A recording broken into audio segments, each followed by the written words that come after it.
여러분들과 같이 여러분들의 고민 상담 하는 그런 시간을 갖도록 하겠습니다. 자, 아까 초반에 어떤 분이 질문하셨죠? 네. 정희영님께서 동두천 송내동 LH 지행역 더 퍼스트 아파트 전망은 이렇게 하셨는데, 전망은 이렇게 말씀하지 마시고요. 아파트 전망이 궁금합니다. 이렇게 해주셔야지. 전망은 이렇게 반말하시면은 안 됩니다. 저희 여기 또 많은 분들도 계시는데요. 존댓말 좀 해주셨으면 합니다. 아무튼 정희영님의 질문사항 한번 답을 한번 해드릴게요. 자, 동두천은요 어디입니까? 북한하고 바로 경계선에 있는 거예요. 자, 동두천이 올랐다라는 건요, 저는 그렇게 생각합니다. 서울에 노도강이 올랐다는 거는 이 신호가요, 솔직히 말씀드려가지고 좋지는 않은 거예요. 왜? 노도강까지 올랐다는 거죠. 그거를 우리가 경계를 해볼 필요가 있다는 겁니다. 노도강이 올랐으니까 다시 1등부터 25등까지 서울의 자치구가 25개 있잖아요. 1등부터 25등까지 다시 오를 것인가? 그건 아니에요. 절대 그건 될 수가 없습니다. 왜? 노도강이 맨 마지막에 올랐다는 게 이유가 뭡니까?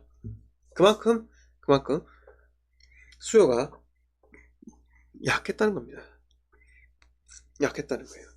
자, 노도강에 직장이 많이 있나요? 일자리가 많이 있어요? 노도강은 배드타운이에요. 배드타운인데 거기에 올랐다는 건요, 정말로 투자 수요가 끝도 없이 밀려왔구나. 그게 이상적인 사고방식이에요. 이성적인 사고방식이라는 겁니다. 그런데 이제는 양주, 남양주 다 올랐죠. 네. 그리고 동두천까지 올랐다는 겁니다.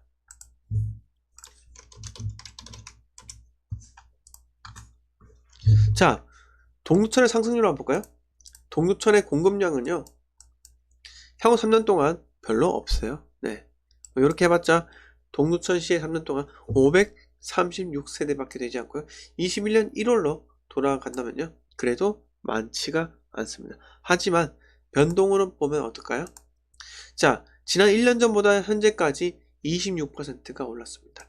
3년 전 대비해서 어떻습니까? 50%밖에 오르지 못했죠. 자, 다른 곳이 다 오를 때 동두천은요, 늦게 올랐습니다. 자, 동두천은 규제가 어떨까요? 규제가 묶여있죠.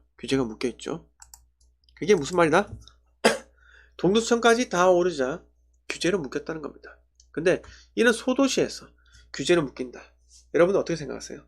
지금 동두천 분위기 좋은가요? 좋지 않습니다. 네? 전국의 매수 심리가 얼어붙었어요. 근데 앞으로 전망을 묻잖아요.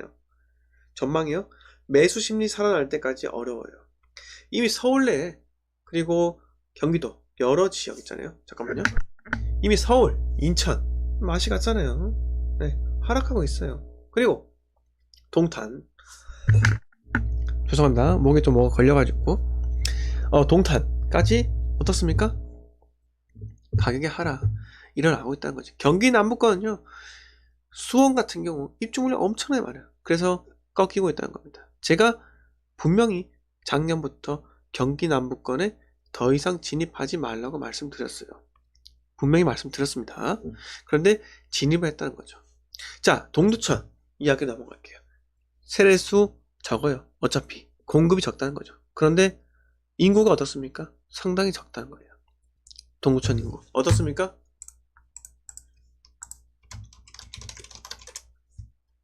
9만 명이에요. 여러분, 동두천 인구가 9만 명이라고 해요. 93,527명. 이게 시의 인구예요? 예? 자, 또 갑시다. 그래서 집값은 올랐겠죠. 어차피 아파트는 별로 없으니까. 네. 송내 주거 한번 볼까요? 이렇게 올랐어요. 2020년에요. 네, 1억 3,758. 이때 공시가 1억 이하에 어마어마하게 들어갑니다. 사람들이.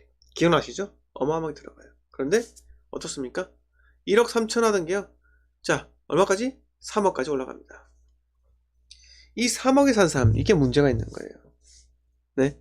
근데 지금 1억 3,900에 1억 4천을 산 사람들, 뭐 1억 5천 샀다 치고, 이때 산 사람들이 1억 5천 벌었어요. 근데 빠져나올 수 있을까요? 쉽지 않습니다. 물론 공시가 3억 이하니까 중간을 받지 않는 거죠. 근데 그 중요한 게 그게 아니에요. 네? 인구 9만인데, 인구 몇만? 9만. 네. 인데 쉽게 빠져나올 수 있을까요? 어렵습니다. 특히 전세 세입자 끼고요. 그건 빠져나가기 어려워요. 자, 이거 3억이요. 14층.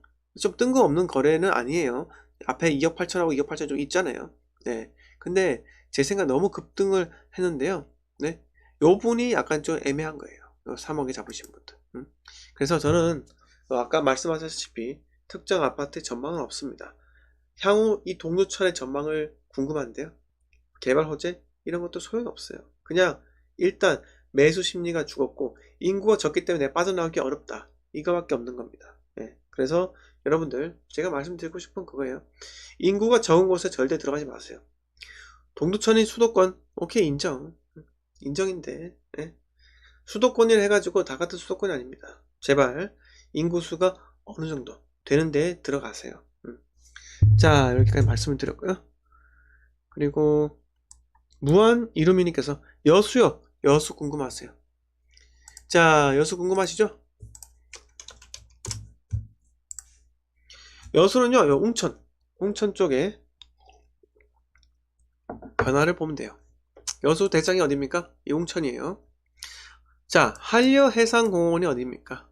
네, 한려해상 국립공원. 자, 이쪽 아닙니까? 남해 쪽에? 네, 남해 쪽 아니에요? 그리고 여수는요, 우리 저기 버스커 우리 장범준 맞나요?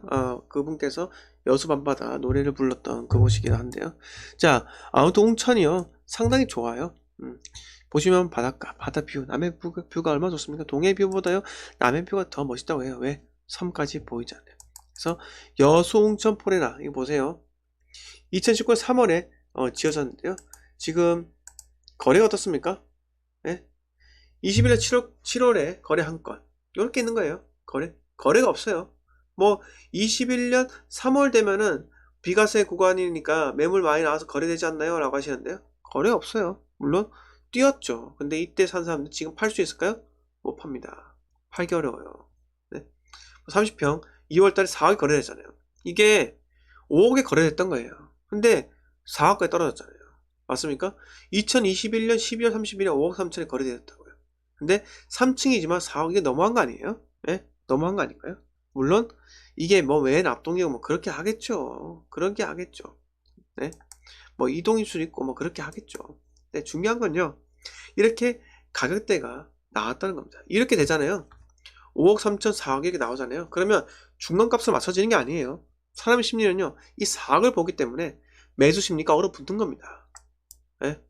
자, 여수 웅천 사랑으로 이거 보세요. 거래가 되나? 2015년 5월이잖아요. 이 거래량 보세요. 거래가 되나? 안 된다니까요. 안 팔려요. 네?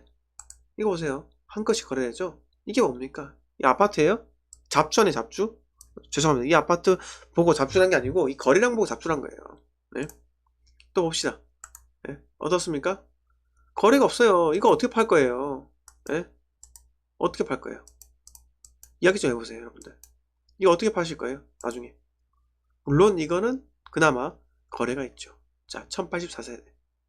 어떻습니까? 하락하고 있는 추세죠. 네? 2020년 10월에 4억 5,500. 지금 어떻습니까? 4억 500이에요. 제발 여러분들 부동산은요 이렇게 투자하는 게 아니에요.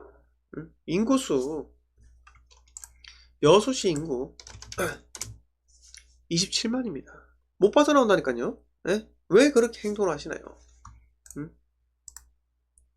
광역시랑 이거 보세요. 차라리 광역시가 나아요. 여수, 순천, 광양 좋다고 하십니다. 세 개 합쳐서 인구 80만. 오케이. 근데 그렇게 해서 뭐 어쩌라고요. 수요가 약한데. 여수, 순천, 광양 살고 싶어가지고 주변에서 남의 섬에서 막 와요? 섬에서 배 타고 오나요? 여기 살고 싶어가지고 아니라는 겁니다. 예? 아니라는 거예요. 그러니까 제발 인구수 약한 곳에 들어가지 마세요. 이거 오세요. 예? 5억 9천까지 거래됐다가 예? 5억 3천까지 떨어지잖아요. 이렇게 떨어진다 라고 하잖아요. 추세 꺾인 거기 때문에 안 팔린다니까요. 진짜 여러분들 제가 여러분들한테 부동산 폭락을 말씀드린 게 아니에요. 우리는 투자를 하는 사람이잖아요. 투자를 하는 사람은 정확하게 잣대를 들이대고 지표를 갖고요. 기준을 가져야 된다는 거죠. 네? 기준이 매우 중요합니다. 기준 인구수 80만 이상 제발 좀요. 네? 이걸 좀 들읍시다. 자, 그래서 여수 분위기요? 좋지 않아요. 규제 풀린다 해도 좋지 않습니다. 네, 저는 좋지 않다고 봐요. 자, 광양 가볼까요? 광양은요, 공급이 좀 많아요. 네, 공급이 좀 많은데요. 특히 도시개발 사업이 여기 도시개발 사업인가 뭐 그럴 거예요. 네, 여기 입주가 또 언제입니까? 24년 입주가 쭉 쌓여 있어요. 자, 그리고 광양 기존 아파트. 네, 어떻습니까? 네, 꺾이잖아요. 이렇게 꺾이잖아요. 무조건 광양에 투자해야 한다. 그때가 있고 그때가 그렇지 않은 때가 있는 겁니다. 네, 무등파크 맨션 94년 9월 용적률 346%. 재건축 될까요? 어려워요. 어렵다니까요. 네. 이거 높아가지고 부지를 좁아요. 어려워요. 중마 주공 이런 거 33년 차 어때요? 4,500에 거래되었는데요. 이게 조금 자, 얼마나 안 팔렸으면요 4,500이 거래됩니까? 물론 이런 거는 자, 용적률 볼까요? 95% 이런 거는 재건축이 될 가능성이 있어요.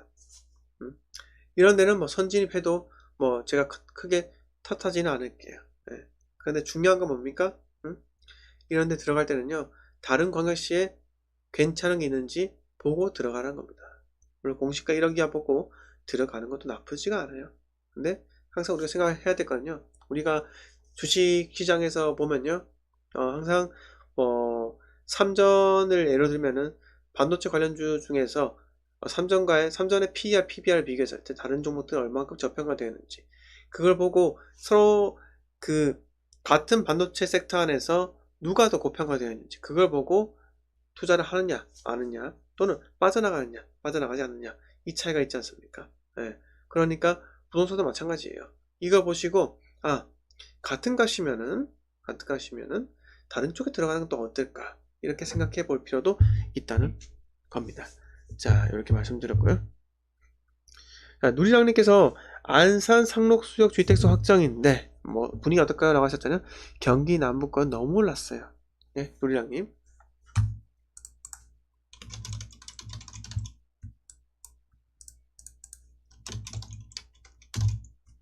상록수역 가봅시다. 자, 상록수역 앞에 여기 뭐 태영이든 뭐 신안이든 해가지고 입주 시기를 보잖아요. 자, 30년 되기 때문에 어마어마하게 올랐어요. 어마어마하게. 근데 어떻습니까?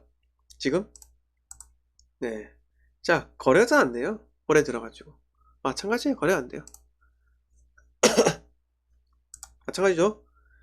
21년 12월 11일에 5억 7천에 샀어요. 거래가 안 돼요. 네. 이거 봅시다. 12월부터 거래가 안 돼요. 네. 왜 안 팔리죠? 아니, 그렇게 GTX 들어오고 재건축 된다면서요. 왜 안 들어오죠? 여러분, 재건축은 쉽게 되는 게 아니에요. 재건축 10년 걸립니다. 네? 아무리 안전진단 없앤다 하더라도요. 네? 제 생각은 그래도 7년 걸려요. 7년. 왜 그러냐? 이해관계자가 너무 많아요. 너무 많아요. 여러분들처럼 무조건 우리 아파트 재건축 되어야 된다 이런 분들이 있는 반면에 이 아파트 갖고 장사하시는 분들도 많아요. 자, 가격만 띄우고 튀거나 조합장 돼서 돈 빼먹는 사람들이 얼마나 많은데요. 네, 조심하셔야 됩니다. 네. 자, 오창근님께서 대출 완화 가능할까요? 그렇다면 언제쯤이면 준선생님 의견이 궁금합니다. 일단은 차기 정권 들어서면요 뭔가 해줄 겁니다. 그게 1주택자에 한해서 해줄 가능성이 높아요. 자, LTV를 좀 높게 해줄 거고요. 저 DSR 때문에 크게 많이 되지 않을 겁니다. 그래서 대출 상환이 가능한 사람들, 여력이 높은 사람들, 그런 사람들 한해서 이렇게 대출이 될 거라고 생각이 들고요. 자, 그래서 누리랑님께서 안산시 구축 아파트 전망 궁금해 이렇게 하셨잖아요. 정리를 하자면요, 그래요. 일단은 투자자들이 진입을 너무 많이 했어요. 자, 이거 보세요. 어떻습니까? 어마어마한 거래량이죠. 터졌죠, 거래량이. 2억대 터져가지고요. 이 돈 벌었다 좋아하고 있죠. 근데 뭐 물론 2억 5천이 올랐어요. 네, 근데 지금 팔려고 하면 팔리지가 않습니다. 자, 얼마나 급하면 연말에 3억 9천에 팔겠습니까? 얼마나 급하면. 근데 이거 뭐 물론 지인간 거래가 될 수 있는 거예요. 근데 그게 중요한 게 아니에요. 추세가 꺾였다라는 것을 우리는 가격을 통해서 볼 수 있다는 거죠. 그래서 일단은 잠잠해질 겁니다. 재건축이 되질 않았는데 재건축 가능성을 보고 진입했다? 그럼 떨어지게 되어 있어요. 그리고 잠잠해졌다가 또 전세가가 오르고 뭔가 매수 심리, 살 수 있는 여력들이 또 생기게 된다면요. 또 다시 꿈틀꿈틀 할 겁니다.